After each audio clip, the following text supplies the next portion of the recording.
Okay, I'm just going through the email that I received about the demo video I submitted, and it says that it doesn't meet all the criteria. Okay, so I think this is the one maybe that it doesn't meet. You didn't specify which one it was, but I did demonstrate that, and that. So I guess because I was on a browser window that the URL bar was a little bit compressed because I didn't want to use the full screen. Maybe it didn't show the information that you needed. So I'm going to re-record this. I'm going to assume that I'm just recording everything again because I don't know if it's the same person that's going to be verifying this time. So that's what I'll do. So if we go to Crowdscriber and I log in, you know what, I'm going to log in with my one password.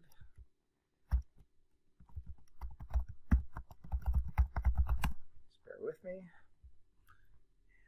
Autofill that. I also did set you guys up with an account, and I had sent that in the previous email if you want to try this yourself. So you can see, so what Crowdscriber is it gives you the ability, if you're a YouTube content creator or a podcaster, gives you the ability to create subtitles or a transcript for your video or your podcast.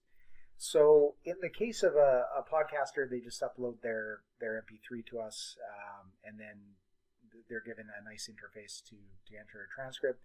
In the case of a YouTube content creator, what we do is we link to their YouTube account, and then we show them their videos that are on their channel, and then they can pick one and choose to start doing subtitles on it. So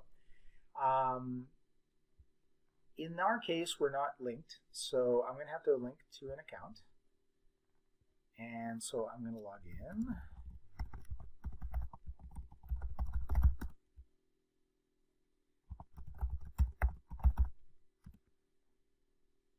Okay, so I just have to do the two-factor thing here. Okay, so now it's going to ask me, okay, which account I manage this channel here, and also have my the one that's linked to my personal email address. So I'm going to pick that.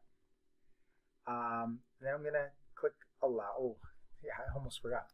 Okay, you probably want to see this. So actually, one thing I noticed that it didn't give us that warning about this is an unverified app, and I don't know if it's because I've linked to this account before, like in a certain time period. So I'm going to hit cancel here because I do want to show that.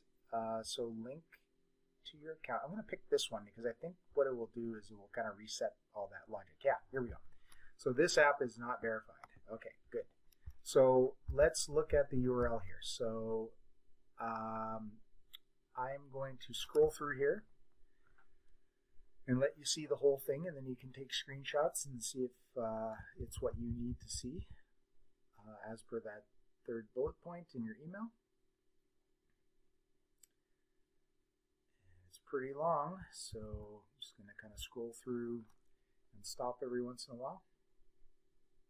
And there we go. That's the whole thing. Okay, so I'm going to hit advanced, and I'm going to say, yep, go to Crowdscriber. And again, I don't know if you need to see this, but probably the other browser was probably cut off like right around here. So I'm going to scroll through everything so that you can see it. Okay, stop.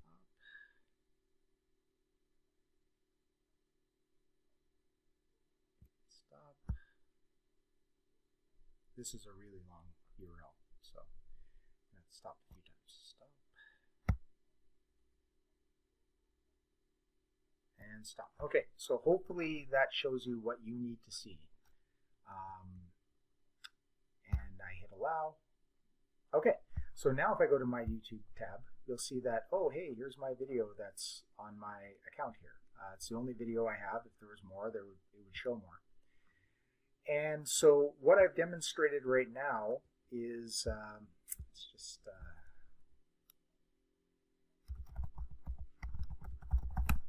show you which scopes I just demonstrated.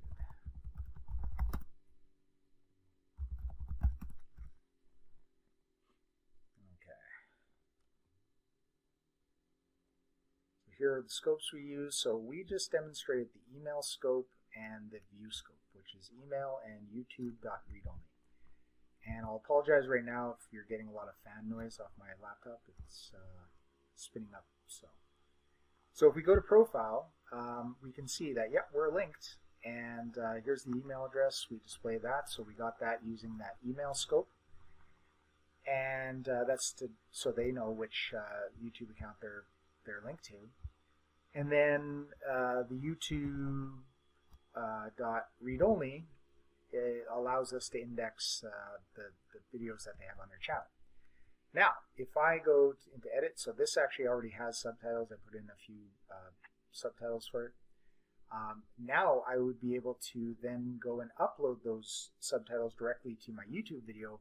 But as you can see, I can't, because it's kind of grayed out. It's a little bit lighter than this one. And the explanation is, well, you know what, we actually need other permissions in order to do that. So we give the user a choice whether they want to give us that permission. So we go back to our profile.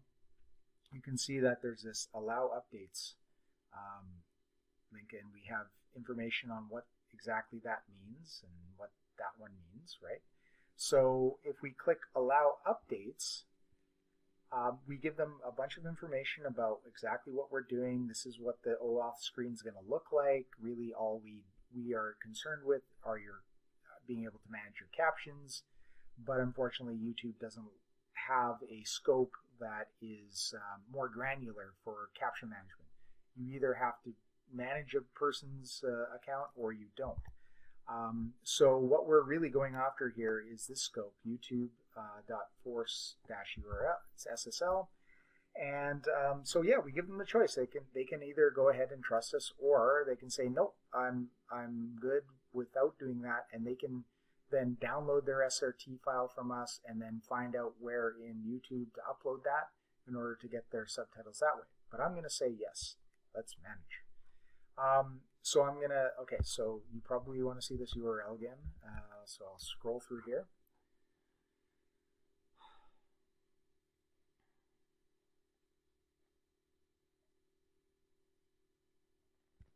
Stop there.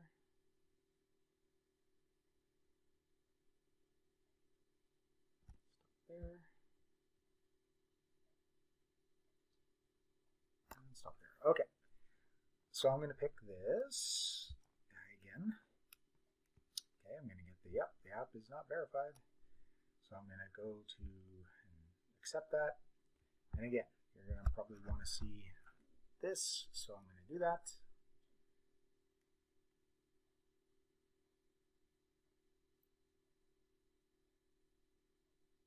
This one's a pretty long one.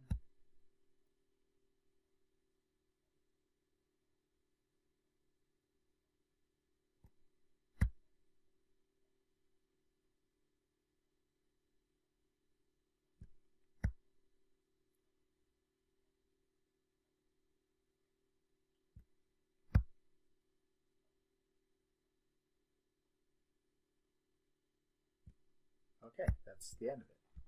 Pretty long. Okay, so I'm going to hit allow. Oh, and another thing I think with the email, I just want to go through each point so that you can see that I'm demonstrating it. OAuth consent screen must show app name, and it does. Crowdscriber, and Crowdscriber's there. And I showed you the full contents of the URL bar, so there's so you have that. I have shown you the OAuth grant process. That's what I'm doing right now, and I am explaining how we're using each and every one of those scopes and what the data does, what we're doing with the data. So I'm going to allow.